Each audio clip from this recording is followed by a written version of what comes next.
बिस्मिल्लाहिर्रहमानिर्रहीम। अल्लाह के पाक नाम से शुरू जो बड़ा मेहरबान और निहायत रहम करने वाला। ज़रूरी नहीं कि आप चिकन और मटन की कढ़ाई बनाएं तो वही मज़ेदार बनती है, महंगी चीज़ बनाएं तो वही मज़ेदार बनती है। नहीं, ये बिल्कुल गलत है।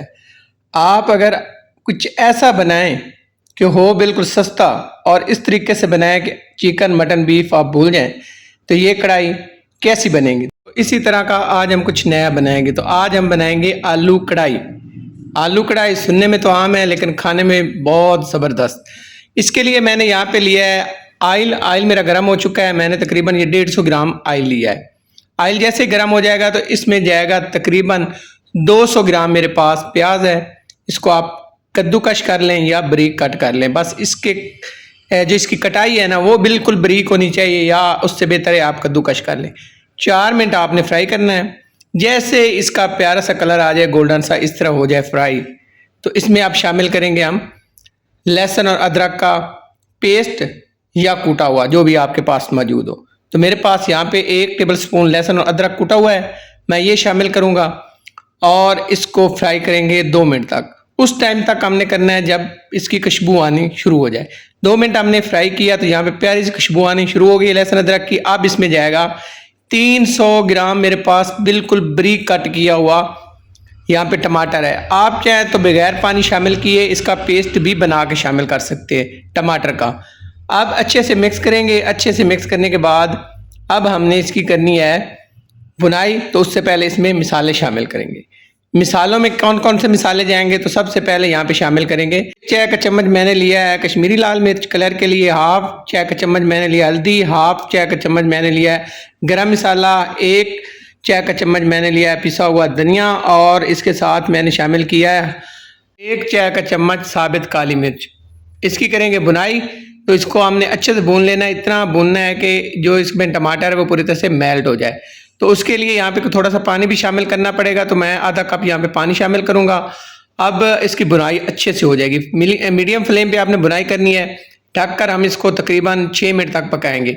6 मिनट हो गए मुझे पकाते हुए, और यहाँ पे देखें अच्छे से मेल्ट हो चुका है टमाटर हमारा, मतलब ये देखें मिक्स हो गया है।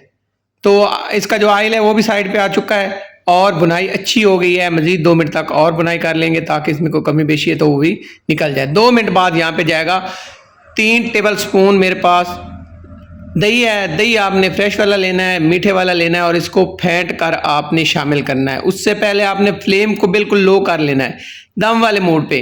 दम वाले मोड पे करके आपने दही डालना है। दही डालते वक्त आपका फ्लेम हाई होगा तो दही फट जाएगा, रेसिपी ख़राब हो जाएगी। अच्छे से मिक्स कर लेंगे दही को, और ये देखें इस तरह करके आपने मिक्स करना है।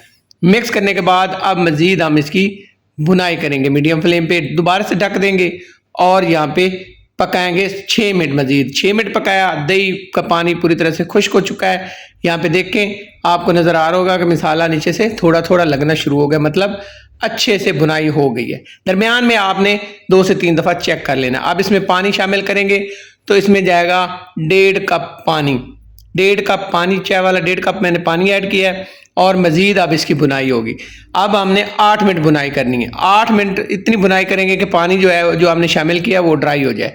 देखिए पूरी तरह से ड्राई हो चुका है पानी, और यहाँ पे देखें ऑयल ऊपर आ चुका है। बस इतनी ही बुनाई करनी है। अब इसको साइड वाले चूल्हे पे रखेंगे दम वाले मूड पे, और यहाँ पे आते हैं एक लेंगे बर्तन, कोई भी आप लें, पैन लें, हांडी लें, कोई भी लें।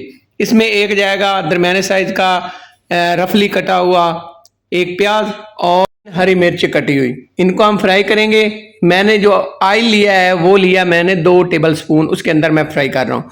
तो इसको हमने 3 मिनट फ्राई करना है। 3 मिनट बाद यहाँ पे जाएंगे 3 या 4 टुकड़े दालचीनी के, और इसके साथ एक मेरे पास दरमियाने साइज की शिमला मिर्च है। इसको मैंने इस तरह कटाई किया छोटे छोटे पीस के अंदर, और इसके अंदर से जो बीज था वो मैंने रिमूव कर दिया। बीज आपने शामिल नहीं करना।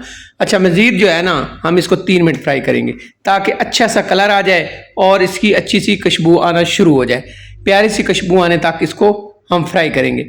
जैसे ही हम इसको फ्राई कर लेंगे तो 1 चाय का चम्मच जाएगा सफ़ेद ज़ीरा, और इसके साथ हम इसकी बुनाई करेंगे मज़ीद 3-4 मिनट तक, ताकि अच्छे से इसका कलर भी आ जाए और अच्छे से खुशबू भी आ जाए। तो यहाँ पे हमने 3 मिनट मज़ीद बुनाई की। उसके बाद ये मेरे पास तकरीबन 600 ग्राम जो है वो आलू है। आलू मैंने बॉयल किया हुआ है। आलू आपने पहले बॉयल करके रख लेना है, उसी पानी के अंदर, गरम गरम पानी के अंदर रख लेना है जिसके अंदर आपने बॉयल करना है। फुल बॉयल है, 100% मैंने इसको बॉयल कर लिया है। अब हम इसको मिक्स करेंगे यहाँ पे, और साथ ही कुछ मिसाले जाएंगे। तो यहाँ पे जाएगा 1 चाय का चम्मच चाट मसाला। घर का बना हो तो सबसे बेस्ट है, अगर बाजार का बना हो तो भी चलेगा। तो इसको भी मिक्स करेंगे, इससे फ्लेवर कमाल का आएगा। आपने ये ज़रूर शामिल करना है, ये अहम चीज़ है इस रेसिपी की। आप दोबारा से इसको ढक के बिल्कुल हल्के फ्लेम पे हम उसको 2 से 3 मिनट पकाएंगे, और दोबारा आते हैं यहाँ पे मिसाले की तरफ। तो यहाँ पे देखें मिसाला हमारा रेडी है। लुक देखें, कमाल की लुक है और बहुत ही ज़बरदस्त खुशबूदार मिसाला हमारा यहाँ पे तैयार है। मिसाले की पकाई में आपने कंप्रोमाइज़ नहीं करना। रेसिपी का मिसाला जितना अच्छा होता है इतनी ज़बरदस्त रेसिपी बनती है। तो लो करें मीडियम को, और लो करने के बाद अब यहाँ पे हमने जो आलू और मिसाला बनाया था वो अब मिक्स कर देंगे। आलू के साथ ये सारी चीज़ें अच्छे से मिक्स करनी है। अब यहाँ पे हमने क्या करना है, यहाँ पे चम्मच की मदद से सारी चीज़ों को अच्छे से मिक्स कर लेना है। फ्लेम आपने यहाँ पे लो कर लेना है, लो फ्लेम पे आपने सारी चीज़ें मिक्स कर लेनी है। और अच्छे से मिक्स करने के बाद अब हम इसकी बुनाई करेंगे। मीडियम फ्लेम पे आपने बुनाई कर लेनी है, ढक के यहाँ पे 6 मिनट तक बुनाई करेंगे। लो फ्लेम पे हमने बुनाई करनी है। 6 मिनट हो चुके हैं और यहाँ पे लुक देखें, कमाल की लुक का ये। तो यहाँ पे देखें, अब यहाँ पे ऐड करेंगे हम, मेरे पास थोड़ी सी कसूरी मेथी है। मेथी ऐड करने के बाद हरा धनिया मिक्स करें, यहाँ पे ऐड करेंगे, और यहाँ पे 2 मिनट के लिए ढक्कन से ढककर छोड़ देंगे। 2 मिनट बाद यहाँ पे ढक्कन उतार के यहाँ पे अब इसको यहाँ पे मिक्स करते हैं, और यहाँ पे यकीन जानिए कमाल की खुशबू आ रही है, और बड़ी दूर दूर तक ये खुशबू जा रही होगी। तो अब इसको हमने क्या करना है, मिक्स करने के बाद अब हमने इसको करना है डिश आउट। तो मैं आपको यहाँ पे डिश आउट करके दिखाता हूँ। यहाँ पे इसकी लुक देखें, है ना कमाल की रेसिपी बनी। यकीन जाने चिकन मटन बीफ आप सब भूल जाएंगे। बहुत ही लाजवाब रेसिपी, मज़ेदार और लजीज बनती है। ज़रूर ट्राई करें, इंशाल्लाह ये आपको चिकन मटन और बीफ बुला देगी। इतनी मज़ेदार और शानदार रेसिपी बनती है।